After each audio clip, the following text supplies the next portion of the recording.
ತುಂಬಾ ತುಂಬಾ ಬೇಕಾ ನೀವು ಕೆಳಗಡೆ ಕೂತ್ಕೊಂಡು ಆರಾಮಾಗಿ ಮಾಡೋಣ ಅಂತ ತುಂಬಾ ಚೆನ್ನಾಗಿ ಬಂದಿದೆ.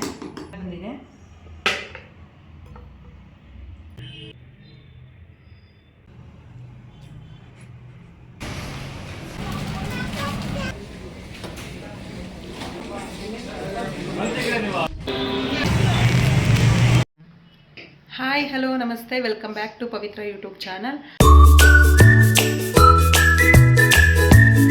ಇವತ್ತು ಸಂಡೇ ಆಗಿರೋದ್ರಿಂದ ನಾನ್ ವೆಜ್ ಇಲ್ಲ ಅಂದರೆ ಅದು ಸಂಡೇನೇ ಅಂತ ಅನ್ನಿಸ್ಕೊಳ್ಳಲ್ಲ. ಇವತ್ತು ಮಟನ್ನ ತಂದಿದ್ದೀವಿ. ಇವತ್ತು ಮಟನ್ನಲ್ಲಿ ಏನು ಬಿರಿಯಾನಿ ಮತ್ತು ಮಟನ್ ಚಾಪ್ಸ್ ಮಾಡೋಣ ಅಂತ ಅಂದ್ಕೊಂಡಿದ್ದೀವಿ. ಅದಕ್ಕೆಲ್ಲ ಪ್ರಿಪ್ರೇಷನ್ನು ನಡೀತಾ ಇದೆ. ಏನಕ್ಕೆ ಅಂದರೆ ಮಕ್ಕಳಿಗೆ ಸಂಡೇ ಕಂಪಲ್ಸರಿ ಇರಲೇಬೇಕು ಮಟನ್ ಇಲ್ಲ ಚಿಕನ್. ಮಟನ್ ತಿನ್ನಲ್ಲ ಜಾಸ್ತಿ, ಚಿಕನ್ನೇ ಮಕ್ಕಳು ತಿನ್ನೋದು. ಹೊರಗಡೆ ಮಾಡೋಣ ಹಾಲಲ್ಲಿ ಅಂತ ಅಂದ್ಕೊಂಡು ಮಾಡ್ತಾಯಿದ್ದೀನಿ. ಏನು ತುಂಬ ಹೊತ್ತು ಗ್ಯಾಸ್ ಮತ್ತು ಸಿಲಿಂಡ್ರ್ ಎಲ್ಲನೂ ಅಲ್ಲಿಂದನೇ ಮಾಡೋಣ ಅಂತ ಅಂದ್ಕೊಂಡಿದ್ದೀನಿ. ನೋಡೋಣ ಬನ್ನಿ ಯಾವ ಥರ ಮಾಡೋದು. ಮುದ್ದು ಆಲ್ರೆಡಿ ರೆಡಿಯಾಗಿದ್ದಾನೆ. ನಾನೆಲ್ಲ ಹೊರಗಡೆ ಎತ್ತಿಟ್ಕೊಂಡಿದ್ದೀನಿ ಬಿರಿಯಾನಿ ಮಾಡೋಕ್ಕೆ ಮತ್ತು ಮಟನ್ ಚಾಪ್ಸ್ ಮಾಡೋಕ್ಕೆ ಅಂತ. ಇಲ್ಲಿ ನೋಡ್ತಾ ಇರ್ಬೋದು ಟೊಮೊಟೊ ತೊಗೊಂಡೆ. ಏನದು ಟೊಮ್ಯಾಟೊ? ಯಾಕೆ ಟೊಮೆಟೊ ನಿಮಗೆ ಯಾಕೆ ಬೇಕು? ಯಾಕೆ ಮಾಡಬಾರ್ದಂಗೆ? ಇಲ್ಲಿ ನೋಡಿ ಎಲ್ಲ ರೆಡಿ ಮಾಡಿ ಇಟ್ಕೊಂಡಿದ್ದೀನಿ. 1.5 kg ಅಷ್ಟಾಗೋಷ್ಟು ನಾನು ಮಟನ್ ತೊಗೊಂಡಿದ್ದೀನಿ. ಅದ್ರ ಜೊತೆ ಅದಕ್ಕೆ ಏನೇನು ಇಂಗ್ರೀಡಿಯೆಂಟ್ಸ್ ಬೇಕು ಎಲ್ಲನೂ ತೊಗೊಂಡಿದ್ದೀನಿ. ಎದ್ದೋಗಬಾರ್ದು ಪದೇ ಅನ್ನೋದಕ್ಕೋಸ್ಕರ ಎಲ್ಲ ರೆಡಿ ಮಾಡಿ ಇಟ್ಕೊಂಡಿದ್ದೀನಿ. ನಮ್ಮ ಮುದ್ದು ಕೂತ್ಕೊಂಡು ಅಡುಗೆ ಸ್ಟಾರ್ಟ್ ಮಾಡಿದ್ದಾನೆ. ಏನು ಬೇಕು? ಏನು ತಿಂತೀರಾ ಇವತ್ತು? ಚಿಕನ್ ಬೇಕಾ? ಎಷ್ಟು ಬೇಕು? ತುಂಬ ಬೇಕಾ ನಿಮಗೆ? ಓಕೆ, ಇವತ್ತು ಚಿಕನ್ ಅಲ್ಲ ಬಂಗಾರಿ, ಚಿಕನ್ ಮಾಡ್ತಾಯಿಲ್ಲ, ಮಟನ್ ಬಿರಿಯಾನಿ ಮತ್ತು ಮಟನ್ ಚಾಪ್ಸ್ ಮಾಡೋಣ ಮುದ್ದು. ಮಟನ್ ಚಾಪ್ಸ್ ಮಾಡೋಣ. ಓಕೆ, ಚಿಕನ್ ಕೊಡ್ತಾರಂತೆ ಇವತ್ತು. ಮಟನ್ ಮಾಡ್ತಾ ಇರೋದು, ಚಿಕನ್ ಕೊಡ್ತಾರಂತೆ. ಮತ್ತು ಹೇಳಿ ಮಟನ್ ಬಿರಿಯಾನಿ ಕೊಡ್ತೀನಿ. ಸ್ಟಾರ್ಟ್ ಮಾಡೋಣ. ಓಕೆ ಓಕೆನಾ? ಅರ್ಧ ಕಪ್ ಆಗುವಷ್ಟು ಎಣ್ಣೆನ ಸೇರಿಸಿ ಇದಕ್ಕೆ ಎಲ್ಲ ಸ್ಪೈಸಸ್ನು ಹಾಕಿದ್ದೀನಿ. ನೆಕ್ಸ್ಟು ನೀಟಾಗಿ ಫ್ರೈ ಆಗಬೇಕು. ಅದು ನೀಟಾಗಿ ಫ್ರೈ ಆದಮೇಲೆ ಇವಾಗ ಒಂದು 4 ಬೆಸ್ಟ್ ಈರುಳ್ಳಿನ ತೊಗೊಂಡಿದ್ದೀನಿ. ಅದು ಕೂಡ ಚೆನ್ನಾಗಿ ಬ್ರೌನ್ ಕಲರ್ ಬರೋವರೆಗೂ ಫ್ರೈ ಆಗಬೇಕು. ಈರುಳ್ಳಿ ಚೆನ್ನಾಗಿ ಫ್ರೈ ಆಗೋವರೆಗೂ ಬಾಡಿಸ್ಕೊಳ್ಳೋಣ. ಇಲ್ಲಿವರೆಗೂ ಉಕ್ಕೋಬೇಕು. ಮಸಾಲೆ ಹಾಕ್ತಾ ಇದ್ದೀನಿ, ಫ್ರೈ ಮಾಡ್ತೀನಿ, ಬೇಯುತ್ತೆ. ಟೊಮೊಟೊ ಸೇರಿಸ್ಕೊತಾ ಇದ್ದೀನಿ. ಎರಡು ಒಟ್ಟಿಗೆ ಮಾಡೋಣ ಅಂತಲೇ ಮಾಡ್ತಾ ಇರೋದು. ಒಂದೊಂದು ಸಲ ತೋರ್ಸೋಕ್ಕಾಗಲ್ಲ. ಮಟನ್ ಚಾಪ್ಸು ಪ್ಲಸ್ ಬಿರಿಯಾನಿ ಎರಡೂ ಒಟ್ಟಿಗೆ ತೋರ್ಸೋಣ ಅಂತ ಇಷ್ಟೆಲ್ಲ ಇಂಗ್ರೀಡಿಯೆಂಟ್ಸ್ ರೆಡಿ ಮಾಡಿಕೊಂಡು ನೀಟಾಗಿ ಕೆಳಗಡೆ ಕೂತ್ಕೊಂಡು ಆರಾಮಾಗಿ ಮಾಡೋಣ ಅಂತ ಮಾಡ್ತಾ ಇರೋದು. ಫ್ರೈ ಆಗಲಿ ಅದಕ್ಕೆ ನಾನು ಮೆಣಸಿನ್ಕಾಯಿನ ಸೇರಿಸ್ಕೊತಾ ಇದ್ದೀನಿ.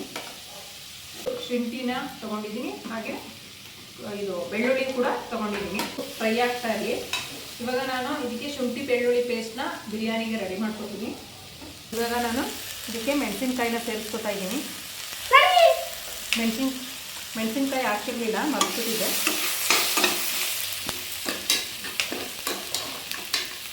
ಆಲ್ರೆಡಿ ಈರುಳ್ಳಿ ಬ್ರೌನ್ ಕಲರ್ ಬಂದಿದೆ. ಇವಾಗ ನಾನು ಇದಕ್ಕೆ ಒಂದು 10 ಪೀಸ್ ಆಗೋಷ್ಟು ಗೋಡಂಬಿನ ಸೇರಿಸ್ಕೊತಾ ಇದ್ದೀನಿ. ಸ್ವಲ್ಪನೇ ಟೊಮೊಟೊ ಹಾಕ್ಕೊಳ್ಳೋದು, ಒಂದು ಸ್ವಲ್ಪ ಹಾಕೋತೀನಿ. ಇನ್ನೊಂದು ಸ್ವಲ್ಪ ನಾನು ರುಬ್ಬಕ್ಕೆ ಇಟ್ಕೊತೀನಿ. ರುಬ್ಬಿದ್ರೂ ಬೆಳ್ಳುಳ್ಳಿನ ಸೇರಿಸ್ಕೊತಾ ಇದ್ದೀನಿ. ಸ್ವಲ್ಪ ಪುದೀನ ಸೊಪ್ಪನ್ನ ಸೇರಿಸ್ಕೊತಾ ಇದ್ದೀನಿ. ಸೊಪ್ಪು ಕೂಡ ಸೇರಿಸ್ಕೊತಾ ಇದ್ದೀನಿ. ನಾನು ಇದಕ್ಕೆ ಈ ಗ್ರೇವಿಗೆ ಬಂದು 1 ಸ್ಪೂನ್ ಆಗೋಷ್ಟು ಮೆಣಸನ್ನ ಸೇರಿಸ್ಕೊತಾ ಇದ್ದೀನಿ, ಮೆಣಸು ಕಾಳು. ಸ್ವಲ್ಪ ಚಕ್ಕೆ. ಇವಾಗ ನಾನೊಂದು 1 ಟೀ ಸ್ಪೂನ್ ಆಗೋಷ್ಟು 5 ಲವಂಗನ ಸೇರಿಸ್ಕೊತಾ ಇದ್ದೀನಿ. ಇದಕ್ಕಿಷ್ಟು ಇಂಗ್ರೀಡಿಯೆಂಟ್ಸು ಸಾಕಾಗುತ್ತೆ. ಫ್ರೈ ಕೊತ್ತಂಬರಿ ಸೊಪ್ಪನ್ನ ಸೇರಿಸ್ಕೊತಾ ಇದ್ದೀನಿ. ಗ್ಯಾಸ್ ಆಫ್ ಮಾಡ್ಕೋಬೇಕು. ಸೇರಿಸ್ಕೊತಾ ಇದ್ದೀನಿ. ಇದು ಆಪ್ಷನಲ್ಲು, ಹಾಕೊಳ್ಳೋರು ಹಾಕ್ಕೋಬೋದು, ಇಲ್ಲಾಂದರೆ ಬೇಡ. ಏನು ರುಬ್ಬಿಟ್ಕೊಂಡಿದೆ ಆ ಶುಂಠಿ ಬೆಳ್ಳುಳ್ಳಿನ ನಾನು ಸೇರಿಸ್ಕೊಂಡೆ. ಚೆನ್ನಾಗಿ ಇದು ಫ್ರೈ ಆಗಬೇಕು. 1 ಸ್ಪೂನ್ ಆಗೋಷ್ಟು ಅರಿಶಿನ ಪೌಡ್ರನ್ನ ಸೇರಿಸ್ಕೊತೀನಿ. ಚೆನ್ನಾಗಿ ಇವಾಗ ಇದರೊಳಗಡೆ ಹಾಕೋತಾ ಇದ್ದೀನಿ. 1 ಸ್ಪೂನ್ ಆಗೋಷ್ಟು ಸಾಂಬಾರು ಪೌಡ್ರನ್ನ ಸೇರಿಸ್ಕೊತಾ ಇದ್ದೀನಿ. ಅಷ್ಟು ನೋಡಿ ಹಾಕ್ಕೊಳ್ಳಿ. ಇವಾಗ ಚೆನ್ನಾಗಿ ಎರಡನ್ನೂ ಮಿಕ್ಸ್ ಮಾಡ್ತೀನಿ. ಅಂದರೆ ಟೇಸ್ಟು ಅಷ್ಟೇ ಚೆನ್ನಾಗಿ ಬರುತ್ತೆ. ಅಲ್ಲಿ ಹೋಗೋವರೆಗೂ ಫ್ರೈ ಮಾಡ್ಕೋಬೇಕು. ಹಾಗೆ ನಾನು ಏಕೆಂದರೆ ಉಳಿದಿದ್ದು ನಾನು ಚಾಪ್ಸ್ ಒಂದು ಅರ್ಧ kg ಆಗೋಷ್ಟು ಮಾತ್ರ ನಾನು ಸೇರಿಸ್ಕೊಂಡು ತಗೊಳ್ಳೋಣ, ರುಬ್ಕೊಳ್ಳೋಣ. ಮೊಸರನ್ನ ಸೇರಿಸ್ಕೊತಾ ಇದ್ದೀನಿ. ಅರ್ಧ ಕಪ್ ಆಗೋಷ್ಟು ಮೊಸರನ್ನ ತೊಗೊಂಡಿದ್ದೀನಿ ನಾನು ಕೂಡ ಸೇರಿಸ್ಕೊತಾ ಇದ್ದೀನಿ. ಇವಾಗ ಸ್ವಲ್ಪ ಮಾಡ್ಕೊತೀನಿ. ಯಾವ ಥರ ಬೇಕು ಆ ಥರ ಮಾಡ್ಕೊಳ್ಳಿ. ಬೇಕಂದರೆ ಕಡಲೆ ಹಾಕೊಳ್ಳಿ, ಇಲ್ಲಾಂದ್ರೆ ನಾನು ಗೋಡಂಬಿ ಕೂಡ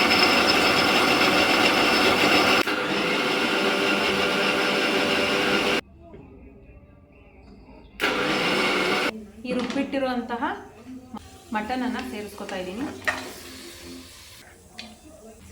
ಇದಕ್ಕೆ ನಾನು ಸ್ವಲ್ಪ ಅರಶಿನ ಪುಡಿ ಸೇರಿಸ್ಕೊಂಡೆ. ಹಾಗೆಯೇ ಕಲ್ಲುಪ್ಪು ಕೂಡ ಸೇರಿಸ್ಕೊಂಡು ಚೆನ್ನಾಗಿ ಫ್ರೈ ಮಾಡ್ತಾ ಇದ್ದೀನಿ.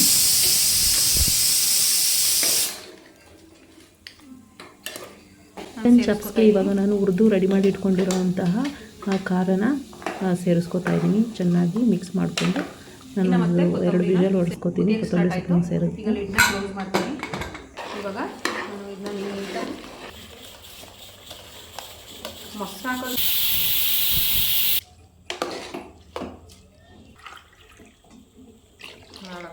ಕಸೂರಿ ಮೇಥಿನ ಸೇರಿಸ್ತಾ ಇದ್ದೀನಿ. ಕಸೂರಿ ಮೇಥಿ ಹಾಕೋದ್ರಿಂದ ತುಂಬ ಟೇಸ್ಟ್ ಚೆನ್ನಾಗಿ ಬರುತ್ತೆ. ಇವಾಗ ನಾನು 1 ವಿಷಲ್ ಆದರೆ ಸಾಕು. 1 ವಿಷಲ್ ಬರೋವರೆಗೂ ವೆಯ್ಟ್ ಮಾಡ್ತೀನಿ. ಆಮೇಲೆ ಇಲ್ಲಿ ಹೆಂಚು ರೊಟ್ಟಿ ಮಾಡೋದಂತ ಕೆಳಗಡೆ ತಳ ಹಿಡಿಯುತ್ತೆ. ಸೊ ಹಾಗಾಗಿ ಹೆಂಚಲ್ಲಿ ಸ್ಲಿಮ್ ಮಾಡಿಟ್ರೆ ನೀಟಾಗಿ ಬೇಯುತ್ತೆ ಮಟನ್ನು. ಸೊ ಹಾಗಾಗಿ ಅಷ್ಟರೊಳಗಡೆ ಸೌತೆಕಾಯಿ ಈರುಳ್ಳಿನ ರೆಡಿ ಮಾಡ್ಕೊಳ್ಳೋಣ ಅಂತ ರೆಡಿ ಮಾಡ್ಕೊತಾ ಇದ್ದೀನಿ. ತಿಂದಿಲ್ಲ ಬೆಳಗ್ಗೆಯಿಂದ. ಈ ಗ್ರೇವಿನೂ ಕೂಡ ಒಂದ್ಸಲ ಚೆಕ್ ಮಾಡೋಣ. ತುಂಬ ಚೆನ್ನಾಗಿ ಬಂದಿದೆ. ಹಾಗೆಯೇ ಮಟನ್ ಗ್ರೇವಿ ಕೂಡ ತುಂಬಾ ಚೆನ್ನಾಗಿ ಬಂದಿದೆ. ಒಂದು ನಲ್ಲಿ ಮೂಳೆ ಇದೆ. ನಮ್ಮನೆಯವ್ರ ಪಾಪ ನನಗೋಸ್ಕರನೇ ಹಾಕಿಸ್ಕೊಬರ್ತಾರೆ ಈ ನಲ್ಲಿ ಮೂಳೆನ.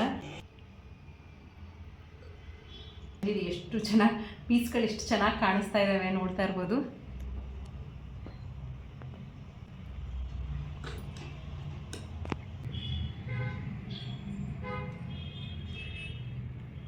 ಇವಾಗ ನಾನು ಸ್ವಲ್ಪ ಗಾರ್ನಿಷ್ ಮಾಡ್ತಾ ಇದ್ದೀನಿ ಕೊತ್ತಂಬರಿ ಸೊಪ್ಪನ್ನ ಹಾಕಿ. ಈಗ ready to eat mutton biryani and mutton chops. ನೋಡೋಕ್ಕಂತೂ ಸೂಪರಾಗಿದೆ. ಟೇಸ್ಟು ಅಷ್ಟೇ ಅಲ್ಟಿಮೇಟ್ ಆಗಿದೆ. ಇಷ್ಟೊತ್ತು ಕಾದಿದ್ಕೂ ಸೂಪರಾಗಿ ಬಂದಿದೆ. ಟೇಸ್ಟು ಅಷ್ಟೇ ಚೆನ್ನಾಗಿದೆ. ಮಟನ್ನು ಅಷ್ಟೇ ನೀಟಾಗಿ ನೀವು ನೋಡ್ತಾ ಇರ್ಬೋದು ಎಷ್ಟು ನೀಟಾಗಿ ಬೆಂದಿದೆ ಅಂತ. ಮಟನ್ ಬಿರಿಯಾನಿ ಸವಿಯಲು ಸಿದ್ಧ. ನಾನು ಆಲ್ರೆಡಿ ಸವಿತಾ ಇದ್ದೀನಿ. ನಮ್ಮ ಮುದ್ದು ಎದ್ದಿದ್ರೆ ಇಷ್ಟವರೆಗೆ ಟೇಸ್ಟ್ ನೋಡಿ ಹೇಳ್ತಾ ಇದ್ದೆ ಯಾವ ಥರ ಇರ್ತಿತ್ತು ಟೇಸ್ಟ್ ಅಂತ. ನಮ್ಮ ಮುದ್ದು ಇಡೀ ಅದ್ರೊಳಗಡೆ ಮುಟ್ಟಬಾರ್ದು ಬೇಬಿ. ಅಯ್ಯೋ ನಮ್ದಲ್ಲ ಮಗನೇ, ನಮ್ದಲ್ಲ ಬೇರೆಯವ್ರದ್ದು. ಬನ್ನಿ ಈ ಕಡೆ ಬನ್ನಿ. ಇಲ್ಲಿ ಓಡಿ ಓಡಿ ಈ ಕಡೆ ಬನ್ನಿ. ಅಲ್ಲಿ ನಡೀರಿ.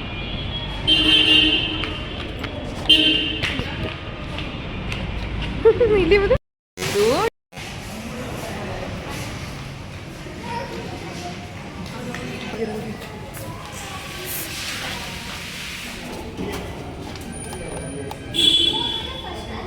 ಎಲ್ಲಿಗೆ ಇದು ಅಂತೆ.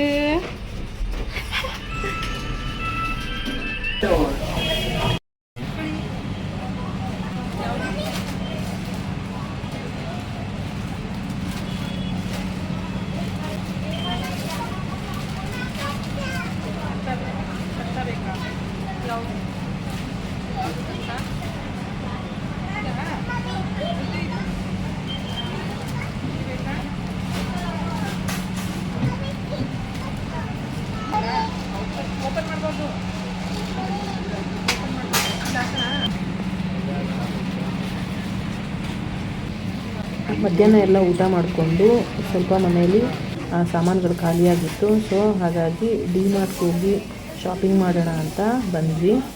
ನಮ್ಮದು ಏನು ಸಿಕ್ಕಿದ್ರು ಬಿಡೋದಿಲ್ಲ. ಅಲ್ಲಿ ಏನಾದರೂ ನಾನು ಅಲ್ಲಿ ಏನಾದರೂ ಹಿಟ್ಟು ಕಾಳುಗಳನ್ನ ಏನಾದರೂ ತೊಗೋತಿತ್ತು ಅಂದರೆ ಅಲ್ಲಿ ಅವ್ನ ಕೈಗೆ ಏನು ಇಟ್ಕುತ್ತೆ ಅದನ್ನು ತೊಗೊಂಡು ತಿಂತಾ ಇರ್ತಾನೆ.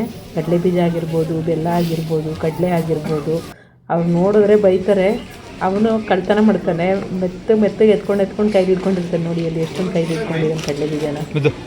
ಇವನು ಸ್ಪೆಷಲ್ ಶಾಪಿಂಗ್ ಇದು. ಖುಷಿಯಾಗುತ್ತೆ ಇವನಿಗೆ. ಈ ಥರ ಕರ್ಕೊಂಡೋದಾಗ ಟ್ರಾಲಿ ಒಳಗಡೆ ಕೂರಿಸ್ಕೊಂಡು ಅವ್ನು ಬಿಟ್ಟರೆ ಅಲ್ಲಿ ಏನು ಇಡ್ಕುತ್ತೆ ಅದನ್ನೆಲ್ಲ, ಏನಾದರೂ ಕಡಲೆ ಬೀಜ ಎಲ್ಲ ಕೊಟ್ಟಿಲ್ಲ ಅಂತಂದರೆ ಮೇಲ್ಗಡೆ ಏನಾದರೂ ಇತ್ತಂದರೆ ಕೆಳಗೆ ಎಳೆದು ಬಿಸಾಕ್ಬಿಡ್ತಾನೆ. ಅವನಿಗೊಂಥರ ಖುಷಿ ಅದು. ನನಗಂತೂ ತುಂಬಾ ಭಯ ಆಗ್ತಾ ಇರುತ್ತೆ, ಎಲ್ಲಿ ಏನು ಎಳೆದು ಬಿಸಾಕ್ಬಿಡ್ತಾನೋ ಅಂತ. ಸೊ ಅವ್ನು ಕರ್ಕೊಂಡೋದ್ರಂತೂ ಇದೇ ಥರ ಅವ್ನು ಕೊಟ್ಟು ಎಲ್ಲ ಒಳಗಡೆ ಹಾಕಿಸ್ಬೇಕು. ಇನ್ನೂ ತುಂಬಾ ಹಠ ಮಾಡ್ತಾನೆ. ಮನೇಲಿ ಇದ್ದು ಬೇಜಾರಾಗಿ ಅವನಿಗೂ ಎಲ್ಲಾದರೂ ಹೊರಗಡೆ ಕರ್ಕೊಂಡೋದ್ರೆ ಸಾಕು ಅಂತಲೇ ಕಾಯ್ತಾ ಇರ್ತಾನೆ. ಸೊ ನಾವು ವೀಕ್ಲಿ ಒನ್ಸು ಇಲ್ಲಾಂದರೆ ಏನಾದರೂ ಖಾಲಿ ಆಯಿತು ಅಂದರೆ ಮಾತ್ರ ನಾನು ಹೋಗೋದು. ಮಂತ್ಲಿ ಒಂದ್ಸಲ ನಾನು ಶಾಪಿಂಗ್ ಹೋಗ್ತೀನಿ. ಡಿಮಾರ್ಟ್ ಅಂತೂ ತುಂಬಾ ಚೆನ್ನಾಗಿದೆ, ಅಫೋರ್ಡಬಲ್ ಪ್ರೈಸಲ್ಲಿ ಕೂಡ ಸಿಗುತ್ತೆ. ದಿನಸಿ ಸಾಮಾನು ಅಷ್ಟೇ ತುಂಬಾ ಕಡಿಮೆ ಇರುತ್ತೆ ಅಲ್ಲಿ. ಅದೇ ಬಿಗ್ ಬಜಾರಲ್ಲಾದರೆ ಕಾಸ್ಟ್ಲಿ. ನಾನು ಜಾಸ್ತಿ ಮುಂಚೆ ಬಿಗ್ ಬಜಾರಲ್ಲಿ ತೊಗೋತಿದ್ದೆ, ಡಿಮಾರ್ಟ್ ಅಷ್ಟು ಗೊತ್ತಿರಲಿಲ್ಲ. ಸೊ ಈಗ ಒಂದು 2 ಇಯರ್ಸಿಂದ ಡಿಮಾರ್ಟಲ್ಲೇ ನಾನು ಎಲ್ಲ ಶಾಪಿಂಗ್ ಮಾಡೋದು. ತುಂಬಾ ಚೆನ್ನಾಗಿರುತ್ತೆ. ಎಲ್ಲ ಇದು ಗ್ರೋಸರೀಸ್ ಆಗಿರ್ಬೋದು, ದಿನಸಿ ಸಾಮಾನು ಆಗಿರ್ಬೋದು, ಏನೇ ಮನೆಗೆ ಪರ್ಚೇಸ್ ಮಾಡ್ತೀನಿ ಅಂದ್ರೂ ತುಂಬ ಕಡಿಮೆ ಪ್ರೈಸಲ್ಲಿ ಸಿಗುತ್ತೆ ನಿಮಗೆ. ಕ್ವಾಲಿಟಿನೂ ಅಷ್ಟೇ ತುಂಬ ಚೆನ್ನಾಗಿರುತ್ತೆ. ನನಗೆ ಒಂದು ಇಂಡಕ್ಷನ್ ಸ್ಟವ್ ಬೇಕಾಗಿತ್ತು. ಸೊ ಹಾಗಾಗಿ ಅದನ್ನು ಹುಡ್ಕೊಂಡೋಗಿ ಏನೇನೋ ಮನೆಗೆ ಸಾಮಾನು ತಂದು ಅಲ್ಲಿ ಹೋದರೆ ನೋಡಿದ್ರೆ ಒಂದು ಆಸೆ ಆಗುತ್ತೆ, ಏನಾದರೂ ತೊಗೊಳ್ಳೋಣ, ಅದನ್ನು ತೊಗೊಳ್ಳೋಣ, ಇದನ್ನು ತೊಗೊಳ್ಳೋಣ ಅಂತ. ಆಮೇಲೆ ಎಲ್ಲನೂ ಬಿಲ್ ಮಾಡಿಸಿ ನನ್ನ ಮುದ್ದು ನೋಡಿ ಅಲ್ಲಿ ಚಾಕ್ಲೇಟ್ ಎಡ್ಕೊತಾ ಇದ್ದಾನೆ. ಎಲ್ಲದಕ್ಕೂ ಕೊಟ್ಬಿಟ್ಟು ಬರಬೇಕು. ಹೊರಗಡೆ ಶಾಪಿಂಗ್ ಎಲ್ಲಾದರೂ ಹೋಗ್ತೀವಿ ಅಂತ ಅಂದರೆ ಒಂದು 2 ಅವರ್ಸ್ ಇಲ್ಲ 3 ಅವರ್ಸು ಕಂಪಲ್ಸರಿ ಬೇಕಾಗೇ ಆಗುತ್ತೆ. ಬರೀ ನಾವು ದಿನಸಿ ಸಾಮಾನು ತಗೊಬರೋಣ ಅಂತ ಹೋಗಿದ್ದು, ಅದು ಎಲ್ಲೆಲ್ಲೋ ಹೋಗಿ ಒಂದು 3 ಅವರ್ಸು 4 ಅವರ್ಸ್ ಆಯಿತು. ಅರೌಂಡು 9:30 ಮೇಲಾಗಿತ್ತು. ಸೊ ಹಾಗಾಗಿ ಹೋಟೆಲಲ್ಲೇ ಊಟ ಮಾಡ್ಕೊಂಡು ಮನೆಗೆ ಹೋಗೋಣ ಅಂದ್ಬಿಟ್ಟು ಹೋಟೆಲ್ಗೆ ಹೋಗಿದ್ವಿ. ಸೊ ಮುದ್ದು ಫೇವ್ರೇಟ್ ಮ್ಯಾಗಿ ನೂಡಲ್ಸು ಅವನಿಗೆ ಹೊತ್ತು ಕೊಡಿಸಿ, ಆರ್ಯನ್ಗೆ ರೋಟಿ ಕರಿ ಕೊಡಿಸಿ ನಾವು ಎಲ್ಲ ತಿಂದ್ಬಿಟ್ಟು ಮನೆಗೆ ವಾಪಸ್ಸಾದ್ವಿ. ಸೊ ಇವತ್ತಿನ ವ್ಲಾಗ್ ಇದಾಗಿತ್ತು.